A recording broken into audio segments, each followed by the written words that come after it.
BJP కంటే బీఆర్ఎస్కి ఎక్కువ వచ్చినాయి. కానీ అనుకున్న 2 కార్పొరేషన్లలో బీజేపీ కాంగ్రెస్తో తలబడుతున్నది. అంటే ఏంది? ఎక్కడ తగ్గాలో బీజేపీ అక్కడ తగ్గుతుంది, ఎక్కడ పెరగాలనో అక్కడ బీజేపీ పెరుగుతున్నది. దేనికోసం? కాంగ్రెస్ను ఓడించడానికి. బీఆర్ఎస్ పార్టీ ఎక్కడ తగ్గాలనో తగ్గుతుంది బీజేపీ కోసం, ఎక్కడ పెరగాలనో పెరుగుతుంది బీజేపీ కోసం. ఒకరికొకరు. మరోడు అరవింద్ మధ్యన చూసినాగా ఇట్లా అవిభక్త కవలల గురించి చెప్తే ఆయనకు ఆత్మగౌరవ సమస్య వచ్చినట్టు వచ్చింది. ఇప్పుడు మీరు ఫెవికాల్ బంధాన్ని దాటి అవిభక్త కవలల దాటి అసలు మిమ్మల్ని ఒకరు తల నుంచి కాళ్ళ వరకు విడదీయరాని బంధంగా ఏర్పడ్డ పరిస్థితి ఉన్నది. క్లోన్. నేను ఒక భాషలో చెప్పాలంటే బీజేపీ క్లోన్ బీఆర్ఎస్. 2 పువ్వులే. గులాబీని తీస్తే కమలం వాసన వస్తుంది, కమలం తీస్తే గులాబీ వాసన వస్తున్నది. ఈ 2 ఇటు మధ్యన మళ్ళీ ఎంఐఎం ఒకటి అక్కడక్కడ అప్పుడప్పుడు అలా పాత స్నేహాలన్నీ కూడా అట్ట కొనసాగుతున్న పరిస్థితి. ఎవరికి చెప్తావు బండి సంజయ్ నువ్వు? ఈ కహానీలన్నీ ఎవరికి చెప్తావు? అక్కడ మనోడు గంగుల కమలాకరుడు కొంచెం మోర్ ఎఫెక్టివ్ పర్సనాలిటీ. ఎందుకంటే కరీంనగర్ జిల్లా ఇన్ఛార్జిగా ఉంటుంది, మొన్న పార్టీ ఇన్ఛార్జిగా ఉంటుంది. ఇప్పుడేమో మొన్న ఎలక్షన్స్ సిరిసిల్ల ఇన్ఛార్జిగా ఉన్నా. నిజంగా కేటీఆర్ ఇంత ఎచ్చులు కొడతాడు కదా, నాకైతే నవ్వు వచ్చింది. ఇలా 27 ఏమో గెలిచిండ్రు వాళ్ళు. నిజంగా గుండె మీద చేసుకుంటే గిట్ల గెలుపు కూడా ఒక గెలుపుడు. గిన్ని నాయకుడు అంటారా నాయన? నాకు అర్థం కాదు. ఒక ఎన్నికకు 2 సార్లు పైసలు పంచేటోడు ఎవరిని చూడలేరు ఇంతవరకు. రికార్డు. ముందు రోజు పంచుతారు, మళ్ళీ ఎన్నికల పొద్దుగాల మనకి వెనకటికి మా కమ్యూనిస్టులు ఏం చేసేదంటే, కమ్యూనిస్టులు కాంగ్రెస్ వాళ్ళు ఉప్మా పెట్టేది పొద్దుగాల ఓటేసి కానీ పోయేదానికి. మనోళ్ళు ఎవరని చెప్తానికి ఉప్మా పెట్టేది. మనోడు పైసలు పంచి పొద్దుగాల మళ్ళా ఉప్మా పెట్టినట్టు పైసలు పంచి పంపిస్తున్న పరిస్థితి. 2 సార్లు పైసలు పెట్టి బీజేపీకి ఒక్క సీటు కూడా లేదాడ. 5 సీట్లు పెరిగినాయి, 4-5 సీట్లకు పెరిగింది.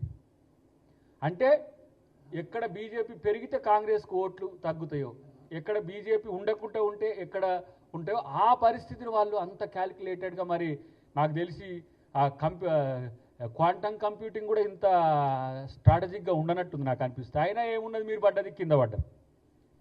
కాబట్టి ఈరోజు బండి సంజయ్ చేస్తున్న కామెంట్స్ అన్నీ కూడా ఏమన్నా దాన్ని మంచి పేరు పెట్టాలంటే ఒక సైకో జోకర్గా మారిపోయింది మనోడు. హాస్యాలు చేసినా కనీసం నవ్వుకునే విధంగా ఉండాలి, కానీ ఇంత క్రూరంగా ఎట్లా ఉంటాయి జోకులు? మాకు బీఆర్ఎస్ కంటగట్టడం అంటే మేమట అక్కడ ఏది ఈ కేసులన్నిటి విషయంలో రాజీ పడతానికట మొత్తం మాకు బీఆర్ఎస్ సహకరించిన పరిస్థితి. ఇంకోవైపు మనోడు ఇప్పుడు చిట్చాట్ల చూస్తున్నా కదా, మొత్తం కాంగ్రెస్కు వ్యతిరేకంగా ఆయన మాట్లాడుతూ ఉన్నాడు. ఏమని మాట్లాడుతుండే? కేటీఆర్ చిట్చాట్లో మొత్తం ఏదో కాంగ్రెస్కు వ్యతిరేక పవనాలు వీచినాయి, మేము ఇంకా బాగా కొట్లాడినాం, మేము ఏ ఎన్నికలైనా కూడా మేము ఇట్నే కొట్లాడుతున్నాం, మాకు మంచి రిజల్ట్స్ వస్తున్నాయి. పోయినసారి గిన్నే సీట్లు వచ్చినాయి బాబు, మాకు 737 పైచిలకు మాకు సీట్లు వస్తే ఇష్టానుసారంగా మొత్తం అందరినీ కొనుక్కొని పోయి అప్పుడు మీకు వచ్చిన సీట్లు 114.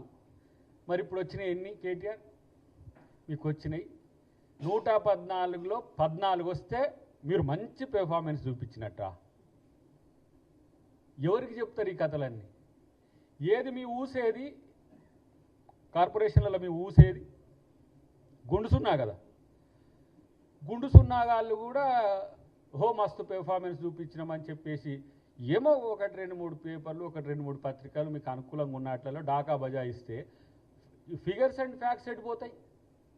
అంటే మాకు నోరుంది కాబట్టి మేము చెప్తే కొంతమంది ఏదో దాన్ని వార్త రాస్తారు, లేకపోతే మన పత్రికలో మన టీవీలో మన సొంతం ఉన్నాయి కాబట్టి చేస్తే దీంట్లో ప్రచారం చేస్తే పోద్దంటే ఫ్యాక్ట్స్ ఎడిపోతాయి. 114లో 14 వస్తే మీరు పెర్ఫార్మెన్స్ చూపించినట్ట. 5 కార్పొరేషన్లలో మేము ఇప్పుడు 90 సీట్ల వరకు వస్తుంటే మేము మాకు ప్రజలు వ్యతిరేకంగా ఓటేసినట్ట. క్షేత్రంలో ఓడిపోయిన వార్డు మెంబర్లను కూడా కొనుక్కున్నారు మీరు. గెలిచిన వార్డు మెంబర్లు తీసుకుంటారు ఎవరైనా, మున్సిపాలిటీలైనా లేకపోతే సర్పంచ్ ఎన్నికలైనా కొంచెం పలుకుబడి ఉండే నాయకులను తీసుకుంటారు. కానీ ఓడిపోయిన వాళ్ళని కూడా తీసుకున్న చరిత్ర బీఆర్ఎస్ పార్టీది. అయినా సరే మళ్ళీ మిమ్మల్ని 2023 ఎన్నికల్లో బండ కేసు బాధింది గుర్తుండే. ఇప్పుడు ఓడిపోయింది కూడా అంగీకరించలేక మాకు మంచి సీట్లు వచ్చినాయి. మున్సిపల్ డివిజన్లలో కార్పొరేషన్ డివిజన్లో మీ వాటా ఏందో ఒకసారి సరి చూసుకోండి. కాబట్టి ఇవన్నీ కూడా కేవలం వాళ్ళ యొక్క ఉనికిని చాటుకోవడానికి, మాకు ఎక్స్ అఫిషియో సభ్యులకి ఏదో ఆ విధి విధానాలు తెలియదు అన్నట్టు ఈయన మాట్లాడుతుండే ఎవరు మనోడు కేటీఆర్. ఇక నువ్వు చెప్పాలి ఈ దొంగతనం చేసడానికి చేసి ఎక్స్ అఫిషియో దాన్ని మీరు గతంలో ఏం చేసిండ్రు, ఎన్ని రకాల మతలబులు చేసిండ్రు, ఎక్కడున్న వాళ్ళని గుంజుకుపోయారు నాకు తెలియదు 2020 ఎన్నికల తర్వాత. అప్పుడు 88 సీట్లు వచ్చినాయి ఆయనకు, ఎవరికి, కేసీఆర్ గారికి. ఇలా ఏ తరహా నుంచి మున్సిపల్ ఎన్నికలు జరిగినాయి, ఎంత ఊపు మీద మీరు జరిగినప్పుడు కూడా భయంతో మొత్తం కాంగ్రెస్ పార్టీ కాదు ఇతర పార్టీలు ఎవరు ఎక్కడ ఉపయోగపడితే వాళ్ళని తీసుకున్న పరిస్థితి ఇలా కల్పించినా కూడా మనకి ఇక అదే తెలిసి రావట్లే. ఎన్నిసార్లు జైలు పెట్టినా భయపడేది లేరు అంటారు. అసలు నిన్ను జైల్లో ఎవరు పెడతారన్న నాకు అర్థం కాదు. మనోడు రాత్రి ఏమన్నా కలగానికి ఇలా జైల్లో పెడితే బాగుండు, గా జగన్ లెక్కనో గా చంద్రబాబు లెక్కనో ఏమన్నా అయితట్టుంది నేను అనిపిస్తుందా, నాకు అర్థం కావట్లే. అట్లా కూడా రేస్లో మీ చెల్లె ముందే ఉందని మా ముఖ్యమంత్రి గారు చెప్పే, జైలు ముందు ఫస్ట్ కమ్ ఫస్ట్ సర్వ్ లెక్క సీనియర్ జైలు వాళ్ళకే ముందు ముఖ్యమంత్రి లేకపోతే ఇంకేదో పెద్ద పదవి వస్తుంది. అట్లా కూడా నువ్వు జూనియర్వి అవుతుంది. అటువైపే మీ బాగా కుర్రగా చూస్తుంది. ఇక ఇప్పుడు ఈయన ఎప్పుడు జైలుకు పోతున్నారు నా పరిస్థితి చూడాలని. మీకు జైలుకు పోయే అర్హత ఉంటే కోర్టులు చట్టాలు చూసుకుంటాయి, కానీ ఊరికే నన్ను జైల్లో పెట్టిరి నన్ను జైల్లో పెట్టిరి నన్ను జైల్లో పెట్టిరి అన్నట్టు ఉన్నది నాకు ఈయన మాట్లాడుతుంటే ప్రతిసారి. నువ్వు వచ్చింది సాక్షిగా వచ్చినావో, దాంట్లో అభిప్రాయం చెప్పడానికో వచ్చినావు మొన్నటి దాంట్లో. రేపు దాంట్లో ముద్దాయిగా అవుతావో ప్రైమ్గా అవుతావో, అది కేసీఆర్ అవుతాడో కేటీఆర్ అవుతాడో ఇప్పుడు మనమేం చెప్పలేదు జాలం. కానీ ప్రతిసారి మమ్మల్ని ఎన్నిసార్లైనా పిలువండి, ఎక్కడికైనా వస్తుంది, ఎన్నిసార్లైనా పిలిస్తే దొంగల్ని పిలుస్తున్నారు. మరి మీరు కూడా దొంగలు అనుకుంటారా ఎట్లా నాకు అర్థం కావట్లేదు. ఒకవైపు ఏమో బండి సంజయ్ కన్ఫ్యూజన్ క్రియేట్ చేస్తాడు, ఒకవైపు ఏమో కేటీఆర్ ఇలా కన్ఫ్యూజన్ క్రియేట్ చేసుకుంటూ తెలంగాణ ప్రజల్ని, ఇలా తెలంగాణ ప్రజలు కాంగ్రెస్ పార్టీకి ఎంత పెద్ద ఎత్తున ఆశీర్వాదం ఇచ్చిండ్రంటే మళ్ళీ 40% ఓట్ షేర్ వచ్చేంతవరకు తెచ్చిండ్రు.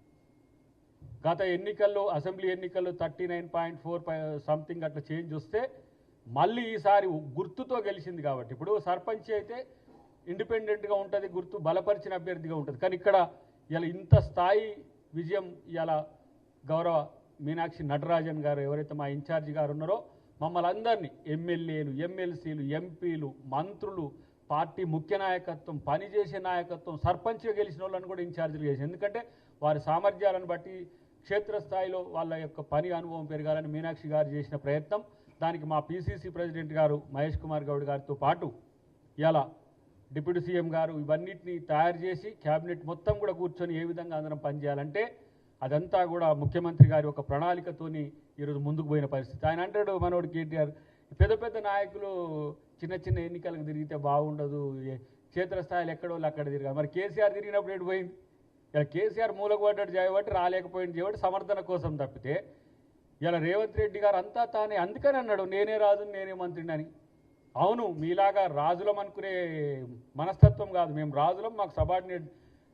తను అనుకున్నప్పుడు తను నాయకునిగా ఉంటున్నాడు, తను అనుకున్నప్పుడు తన కార్యకర్తకు కూడా మారుతున్నాడు.